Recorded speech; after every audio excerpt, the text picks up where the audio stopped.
Hi, I'm Iyare. And I'm The Mast. This week we've got 5 great new comics. Some great new music. Welcome to another episode of Direct Edition. The latest episode of the new X-Men series, X-Men, is out right now, and this is the X-Men versus Vampires, and it's the first appearance this week of Blade. Blade's making a very, very, very significant return to the Marvel Universe. In this episode of X-Men, he shows up and it's quite a scene of bad arsery, I would say. The way he shows up in the midst of a fight that also contains Wolverine and Colossus. You've got to be kind of big to make an impact in a crowd like that. And I was a little bit concerned about this first issue. I've just thought X-Men and vampires and vampires are just being done to death. But with the kind of appearance of Blade and the whole kind of premise that's being established in this book, I'm actually quite into it. So am I. It's kind of a terrorism story involving vampires, basically, and it shows us that despite the modern trend of vampires that aren't vampires and instead glitter, they really, really are grotesque creatures, and it's a really good issue. It shows that vampires can also be badass, and we've all forgotten that. Definitely one you need to check out if you're into vampires or the X-Men, well, especially both. This is X-Men issue 2 out this week. Shadowland continues in this Daredevil issue 509. There's been a lot of controversies surrounding Daredevil at the moment, and where do you start? I mean, it's a very good issue. I enjoyed it. It's kind of a prequel to Shadowland number 2. In a way, it adds a lot, but it doesn't add a lot. I sort of felt reading it that it gives you a lot of things that could lead to greatness or could lead to nothing. You know, they give you so many plot threads in the Daredevil stories and in the Shadowland stories. Nobody's sure where this is going at the moment. The reintroduction of Master Izzo back in here, and Elektra, Iron Fist and Luke Cage. I do love these kind of New York Marvel heroes. I agree, yeah. And so I love the idea of them putting them all together in Shadowland and giving them something to do. There's a lot of talk about Matt Murdock becoming an actual ongoing villain, which I think a lot of people who are Daredevil fans are really not keen on.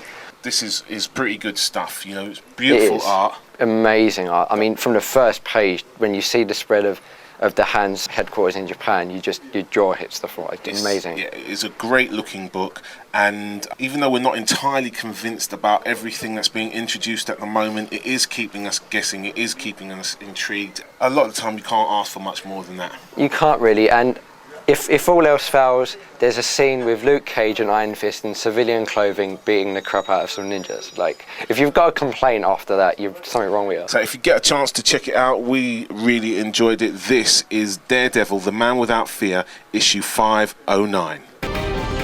This is issue 611 of The Incredible Hulk. World War Hulks is what's going on at the moment, and the big face-off, the fight that people who read the Hulk have been kind of building up to for literally months, finally happens. Face-to-face, toe-to-toe, Scar versus the Hulk. It's the clues in the title. It is incredible. I mean, if you've ever read Planet Hulk, which you should, it's an amazing story, and it's been building since that. This issue it's a big fight issue. It consists of basically the main fight between Hulk and Scar, and it is a fight.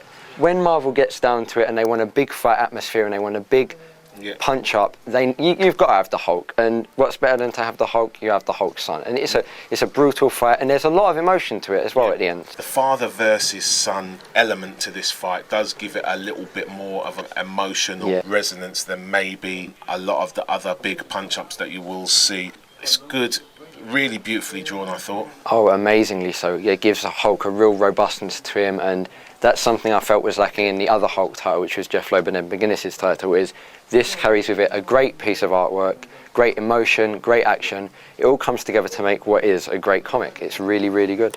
So we enjoyed this. It's a hell of a lot of punch-up fun. It's going to be quite interesting to see where they go after this. Definitely. Quite an interesting resolution at the end of the book. You've got to check it out if you're into the Hulk at all. Issue 611 of The Incredible Hulk is on your shelves this week.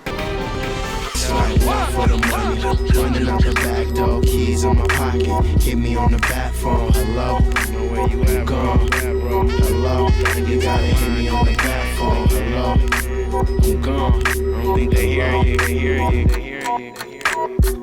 Time for my homies from the land who we don't talk much lately, but damn dude, memories escape me. Never was I flaky, might have been a little late, maybe like 5 extra minutes, but damn yo, how long did it take me? Soon as you hit my phone up. The second issue in J. Michael Straczynski's run on Superman is finally with us. This is Superman issue 702. And I think what's really cool about this new Superman series is that they've got him interacting with regular people, and it's not a case of him just rescuing them from burning cars or saving them as they drop off buildings. He's actually talking to them, interacting with them. It's how regular people would react to Superman. I don't know, it just makes him feel a little bit more real, makes the whole premise feel a little bit more real, even though it gets a little bit wacky and there's a bunch of aliens turn up, but it still has this sort of human quality. Yeah, human plausibility about it, which about a Superman comic is a strange thing to say. I think that's what turns a lot of people off. I've got the trades of all the main Superman arcs, but I've never really been into him as an ongoing character because I just felt like he was too invincible for me. I couldn't really get into it and I couldn't really relate to it. But this seems to be a very, very human turn, not just in I'm Superman but I relate to people. He's actually interacting with people as Superman in a human way rather than in a Kryptonian way or an alien way. And thinking his way through problems and situations as well, which is kind of cool. I've always kind of enjoyed that part about Superman. Yeah. Not that he's just super strong, but he's super brainy as well. There's also a very cool last page cliffhanger element to this book as well, which I really enjoyed. So if you have any interest in Superman at all at the moment, you'll want to check this out. This is Superman issue 702 and it's on your shelves this week. Green Lantern Emerald Warriors issue 1. Doc Savage issue 5. The Invincible Iron Man issue 29. Dark Wolverine 89. Adventure Comics issue 517. Ultimate Spider-Man issue 13. The Astounding Wolfman issue 24. Zatanna issue 4. Steve Rogers Super Soldier issue 204. The Walking Dead issue 76. The Ultimate Universe gets even richer this week with the release of Ultimate Avengers number 3 issue 1. The numbering of these is getting quite confusing, but essentially this is the third series of Ultimate Avengers. Yeah.